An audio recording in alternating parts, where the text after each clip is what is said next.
상 16장 12절에서 13절 같이 읽을까요?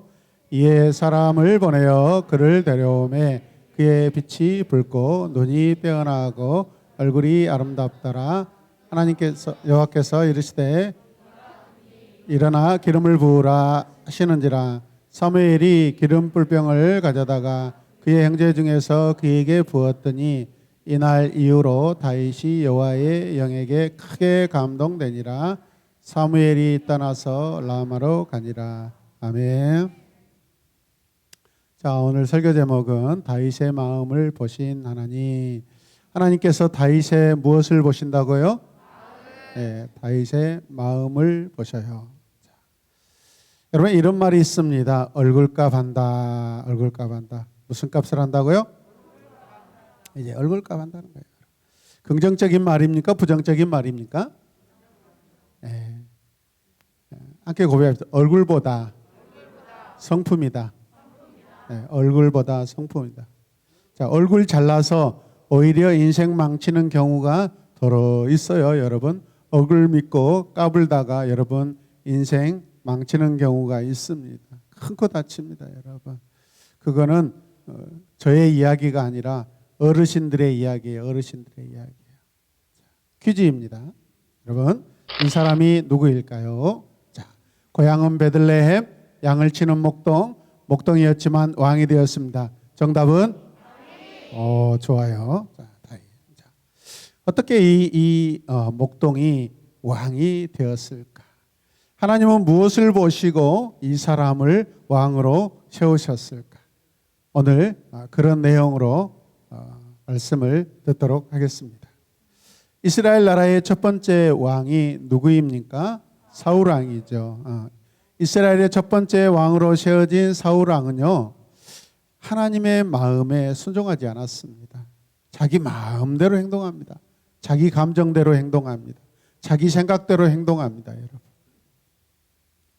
하나님의 백성은요, 자기가 아니라 하나님입니다. 하나님 관점입니다. 하나님의 마음과 하나님의 눈, 하나님의 뜻대로 사는 거예요, 여러분. 여러분은 하나님의 백성입니까? 어둠의 백성입니까? 네, 하나님의 백성은 하나님의 뜻에 따라 사는 줄로 믿으시길 바랍니다. 사울은요, 시간이 점점 지날수록 하나님 말씀에 더 순종하지 않습니다. 자기 마음대로 삽니다. 자기 마음대로 삽니다.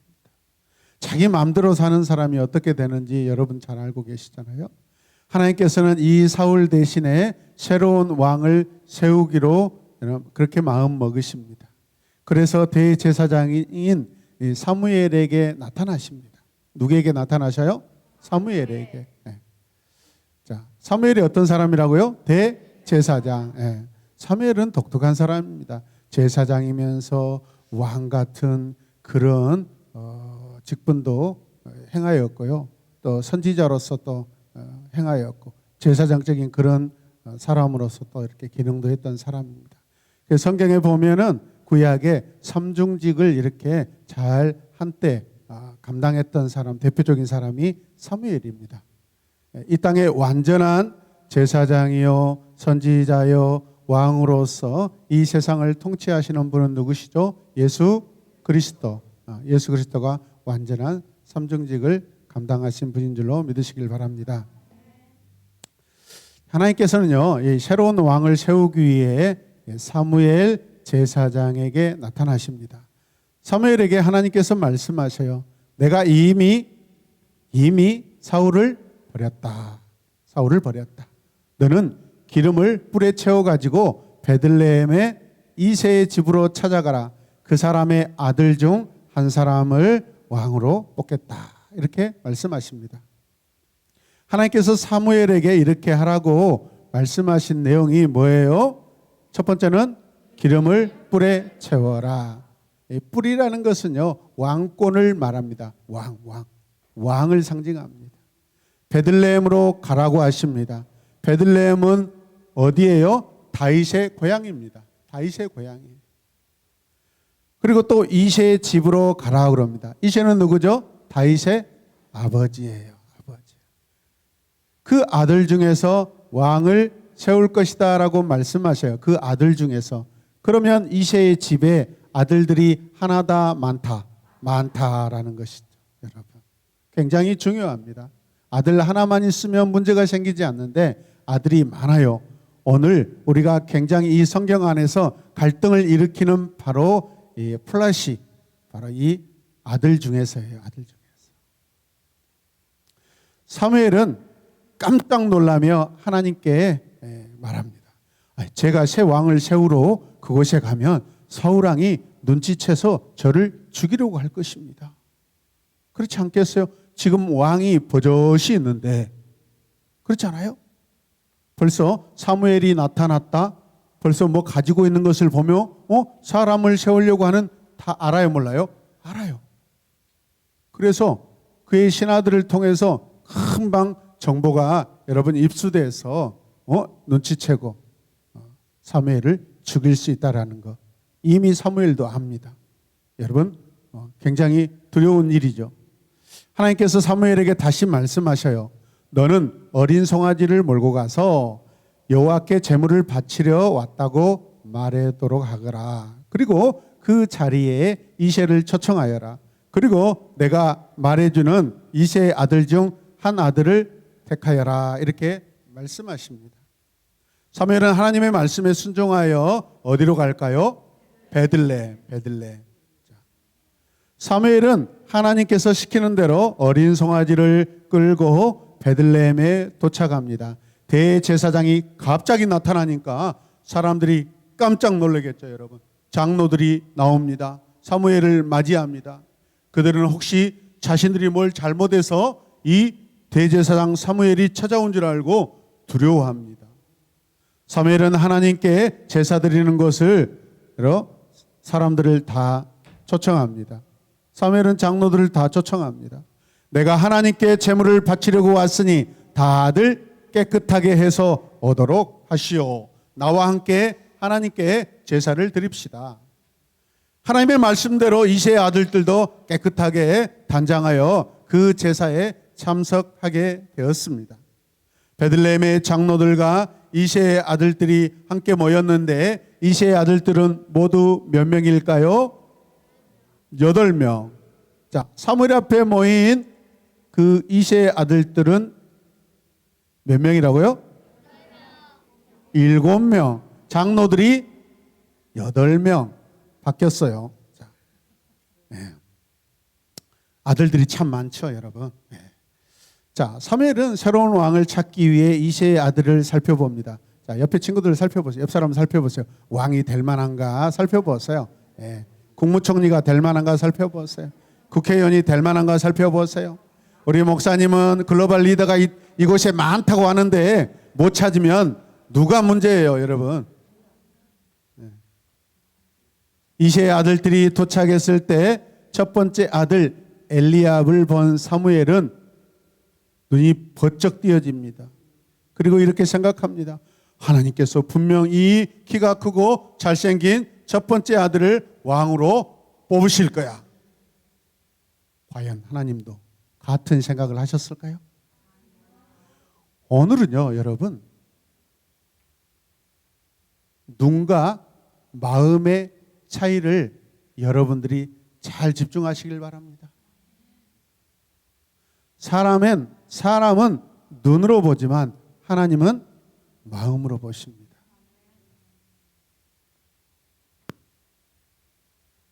사무엘이 첫 번째 아들 엘리압을 보는데 키도 크고 아주 잘생겼어요. 충분히 왕이 될 만한 거예요. 왜? 지금 현재 왕인 사울은요, 굉장히 키가 크고 잘생겼거든요. 물론 성품은 약간 어린아이 같은 부분들이 있지만 그래도 기스의 아들 사울은요, 굉장히 키가 크고 잘생겼어요, 여러분. 그러니까 사무엘 대제사장이 충분히 이 아들이 왕이 될 수 있겠다라고 판단돼야 안 돼요? 되죠. 그리고 첫 번째 아들이잖아요, 여러분. 정황으로 봤을 때는 충분히 그렇게 자기가 판단할 수 있습니다. 자, 엘리압의 멋있는 그 모습, 키가 큰 모습을 보면서 이 아들이다라고 생각했지만 하나님은 아니래요. 함께 봅시다. 하나님은 아니다. 네. 그래서 하나님이 여러분 엘리압을 뽑지 않도록 합니다. 그때 이렇게 말씀하셔요. 내가 보는 것은 사람이 보는 것과 같지 않다. 사람들은 사람의 겉모습을 보고 판단하지만 나는 그 사람의 마음이 얼마나 나를 향해 있는지 내가 그것을 본다라고 말씀하십니다. 여러분 말씀을 잘 들으셔요. 이 말씀은 지금 사무엘에게 하나님이 하신 말씀이 아니라 오늘 이 밤에 우리 각 사람에게 하신 말씀인 줄로 믿으시길 바랍니다. 하나님께서는요 7명의 아들 중에 아무도 결국 왕으로 허락하지 않으십니다. 사무엘은 이새에게 다른 아들이 있는지 물어봅니다. 또 다른 아들 없어? 어린 막내가 있는데 그 아이는 지금 저 들에서 양을 돌보고 있습니다. 사무엘은 즉시 이새에게 말합니다. 그 아이를 데려오시오. 그 아이가 오기 전에는 내가 그 어떤 음식도 먹지 않겠소라고. 우리 석현이 같으면 못 기다리고 막 먹어버릴 것 같은데 확실히 선지자는 달라요. 우리 위석현 선지자가 되면은 다 참아낼 수 있습니다. 선지자를 안 한다고 하면 어떻게 선지자를 한다고 해가지고 멋있는 사람이 돼야 되지. 그거 먹고 싶어서 가입혀 그러면 안 되나. 저는 지나치게 겸손해가지고 하나님 앞에 죄를 짓는다니까 여러분. 함께 고백다. 너무 지나친 겸손은 죄가 된다. 하나님 못해요. 지금 그 설교를 하고 있는데 네가 그렇게 하면 어떡해. 지금 사무엘 같은 소리를 하고 있어 지금.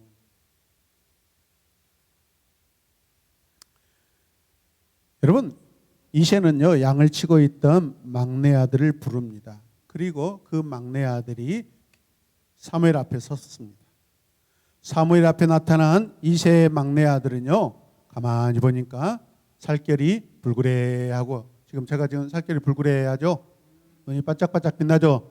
어떤 놈이 지금 잠자고 자빠져 있는가 지금 쳐다보려고 지금 찾아내려고 지금. 근데 눈이 반짝반짝하잖아요 지금.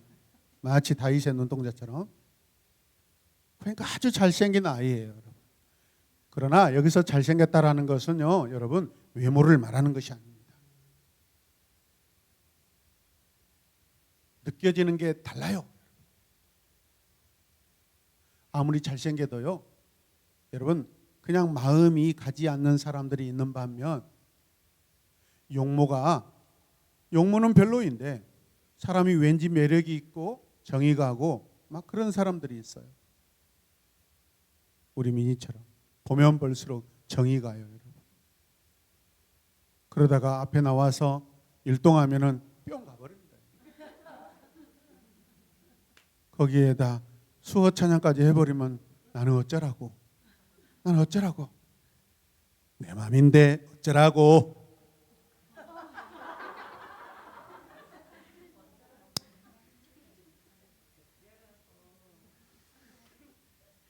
결국 하나님께서는 그 막내 아들을 택하게 하십니다. 누구를 택하셔요? 막내 아들.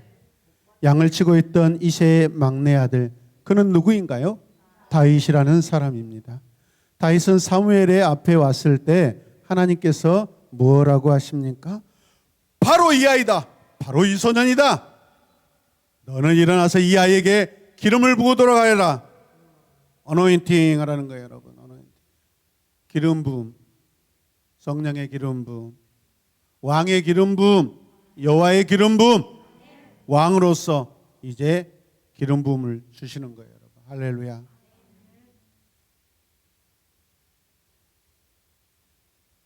사무엘상 16장 7절 말씀을 우리가 쉬운 성경으로 같이 읽어봅시다.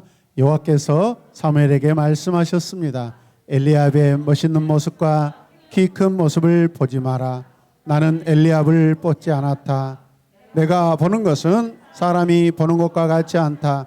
사람은 겉사람을 보지만 나 여호와는 마음을 본다. 아멘.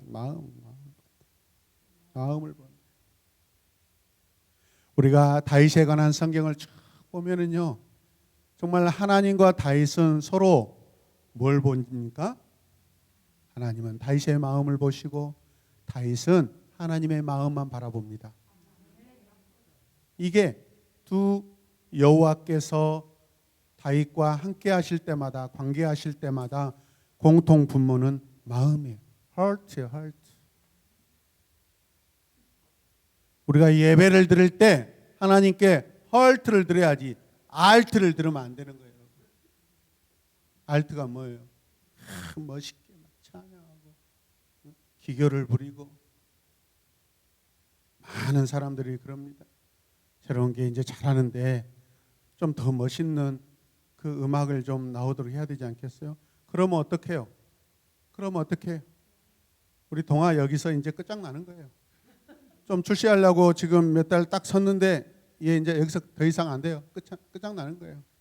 우리 교회에서 찬양 제일 잘하는 김혜빈 청년만 이제 찬양할 수밖에 없는 거예요. 네. 무슨 뜻인지 아시죠? 한 채의 드럼 저 실력 가지고 안 된다는 거예요, 여러분. 추소연밖에 안 되는 거예요.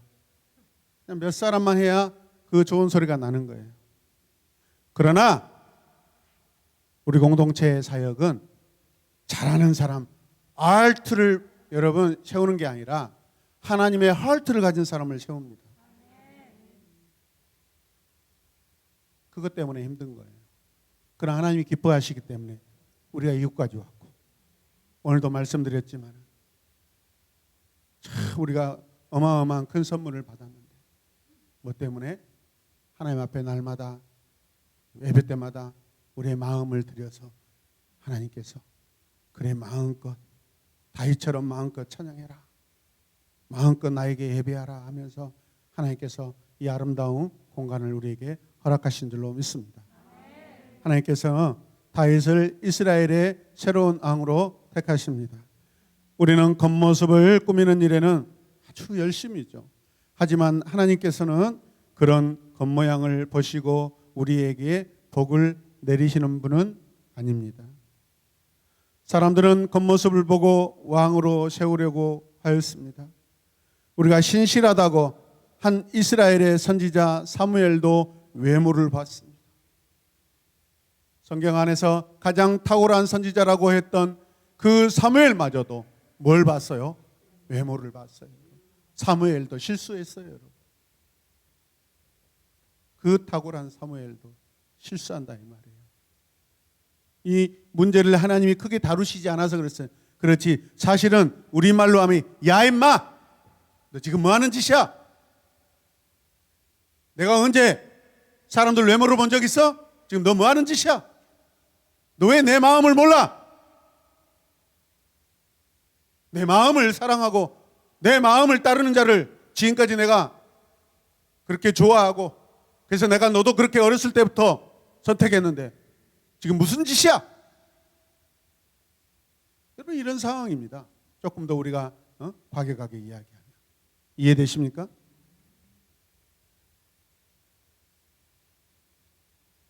분명 하나님은요 사무엘에게 그거 아니야, 이 소년이야 했을 때 상당히 강격하며 여러분 확실하게 여러분 지목했을 줄로 믿습니다.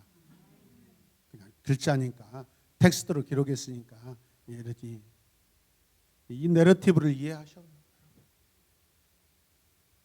혹이라도 여러분 사울처럼 엘리압에게 그냥 확 자기 마음대로 기름을 부었으면 어떻게 될 뻔했어요? 사무엘도 끝나는 거예요, 여러분. 더 혼나는 거예요, 여러분. 하나님이 개입하셔서 아니다고 말씀하시잖아요. 사람이 더 실수하지 않도록 막으시는 하나님이세요. 마음이 얼마나 중요하다는 것을 말씀하시는 하나님을 보셔요, 여러분.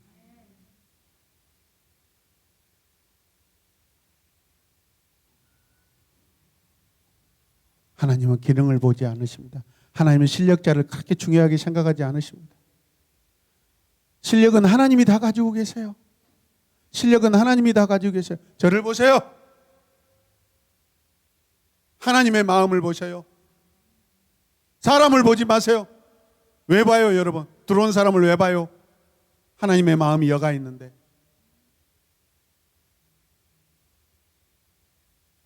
하나님께서는 사람의 마음을 보시고 왕으로 택하신 거예요. 하나님께서는 다윗의 마음을 보셨어요. 다윗은 어떤 마음을 가지고 있었을까요? 하나님의 말씀대로 살려고 하는 그 마음이 가득했습니다. 이게 참 미스터리예요. 이 어린아이, 이 어린 소년이 느닷없이 나타나가지고 선택돼가지고 그냥 기름 부음을 받아요, 왕으로. 여러 성경을 보면 다윗이 왜 하나님 앞에 선택되었는지 그 마음에 대해서는 여러분 이야기하지 않습니다. 그 행위에 대해서 성경이 서술하고 있어요. 뭐 하죠? 들에서 양을 돌볼 때, 짐승들이 나타나 양을 물어갈 때 어떻게 했다고 그러죠? 달려가서 입에서 양을 끄집어냈다고 그래요. 자기 목숨을 거는 거예요. 자기에게 맡겨진 양을 여러분 자기 생명을 다해 구해내는 거예요. 양이 누구예요? 왕이면 그의 백성이 양입니다. 여러분. 그 마음을 보신 거예요. 아버지가 내게 맡긴 양, 하나님이 내게 맡기실 양들, 백성들을 위하여 자기 생명을 거는 거예요. 그래서 이스라엘의 여러분 전쟁을 보면은 다윗은 항상 맨 앞에 서서 나아가서 전쟁하며 다 이겨버립니다. 또 우리가 다윗을 살펴보십시다. 다윗이 어떻게 그 들판에서 양을 치면서 하나님과 무슨 관계가 있을까? 뭐 책임감이 좀 있으면 아버지 양 당연히 지켜내야지. 안 지켜냈다가 아버지한테 혼나요, 안 혼나요? 혼날 수 있어요. 뭐 그 정도면 충분히 양 지켜낼 수 있어요. 그런데 아니라는 거예요. 네, 감사합니다.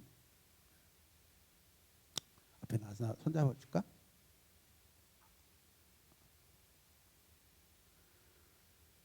최근에 여러 신학자들이 다윗을 연구해 보면 여러분 다윗은요 형제들하고 어머니가 다르다라는 연구도 나옵니다. 그러니까 그 어린 막내 아들이 세상에 아버지의 소중한 재산인 그 양떼들을 돌보는데 혼자 나가 있어요.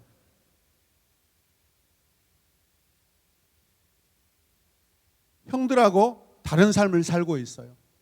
어려운 일을 지금 하고 있어요.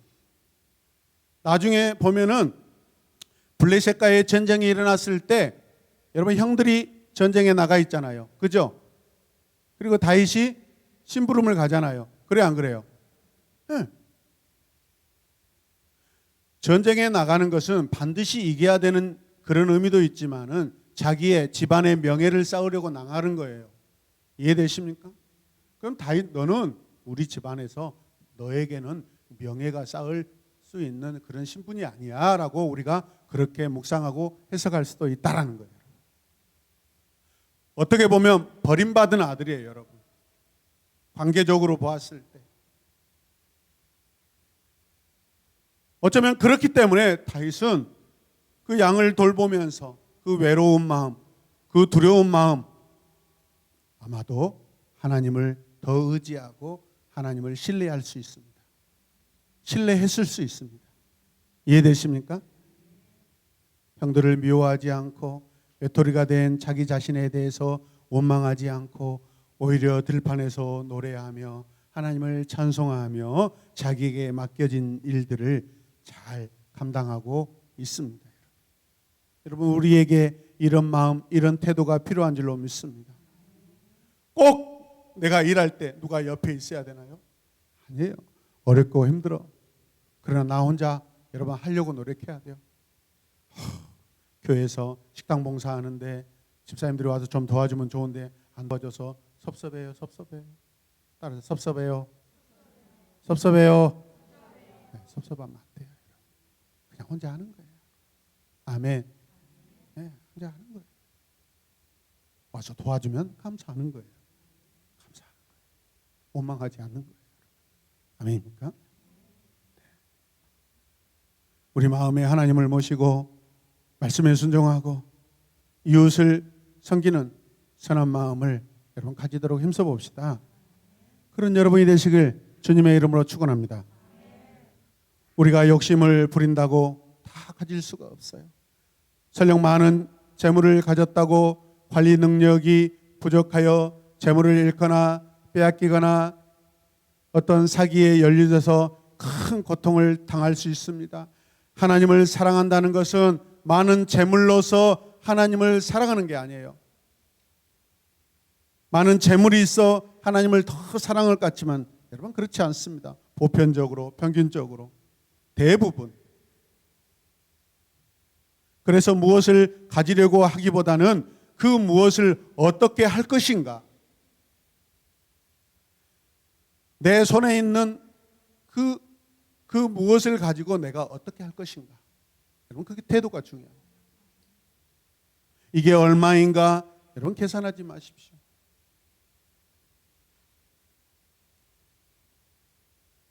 이세의 아들들, 다윗의 형들은 외모로는 멋진 남자들이었습니다. 그러나 블레셋과의 싸움터에 여러분 나갈 만해서 전쟁에 나갔다고 그랬죠. 그러나 하나님을 섬기는 것은 여러분 외모로 섬기지 않습니다. 우리 하나님 외모로 당신을 섬기려고 하지 않습니다. 하나님은 마음으로 섬기는 것이 우선입니다. 마음이 우선입니다. 우리가 다르게 표현한다면 여러분 부자가 하나님을 잘 섬긴다는 그런 절대적이지 않습니다. 다윗은 얼굴 미남이 아니라 마음 미남이에요. 마음 미남.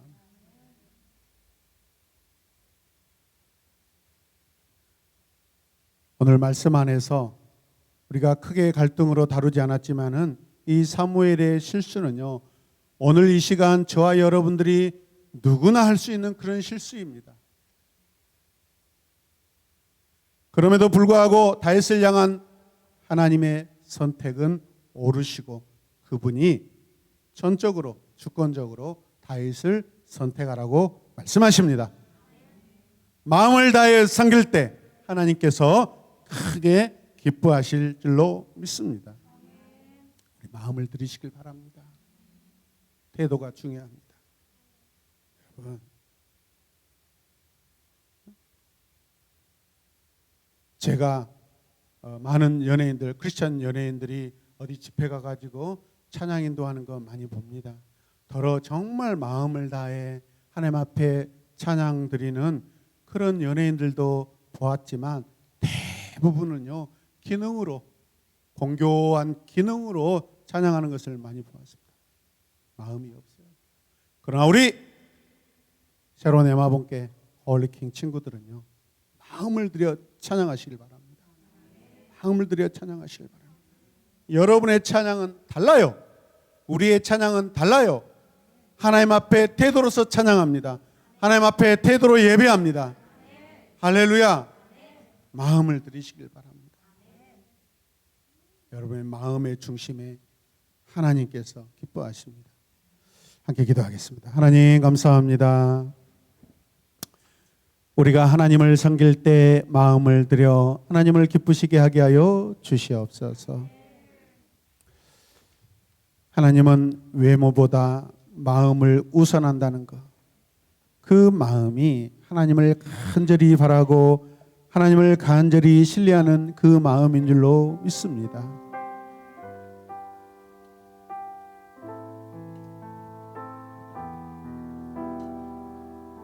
우리가 누구나 다 연약한데 그 연약함이 하나님 앞에서는 결격 사유가 되지 않고 부적합이 되지 않는다는 것을 하나님 우리가 믿고 깨닫게 하여 주시옵소서. 내 삶을, 우리의 삶을 다 드릴 수 있는 것이 무엇입니까? 나의 마음인 줄로 믿습니다. 우리의 마음의 전부가 하나님께 드려져서 다윗과 같이 하나님 앞에 선택되고 또 택함 받아서 하나님 나라 왕으로서 하나님께서 맡기신 나라를 다스리고 또 백성들을 사랑하며 자기의 목숨을 아깝지 않는 지도자로 살게 하여 주시옵소서. 다윗의 마음을 보신 하나님 감사합니다. 오늘 이 시간 우리의 마음도 보시는 하나님이신 줄로 믿습니다. 오직 이 시간 우리가 하나님 앞에 우리의 마음을 드리고 평생 하나님 앞에 우리의 마음을 드리길 간절히 바라게 하여 주시옵소서. 우리 함께 기도합시다. 주여 우리의 마음, 나의 마음을 받아주시옵소서. 그래서 우리가 평생 동안 하나님 앞에 육신이 연약하고 물질이 적고 하나님, 가난하고 연약하지만 그러나 내 마음은 하나님 앞에 풍성하게 드릴 수 있음을 감사합니다. 나의 마음을 받아주시옵소서. 두 손을 높이 들고 기도합시다. 주여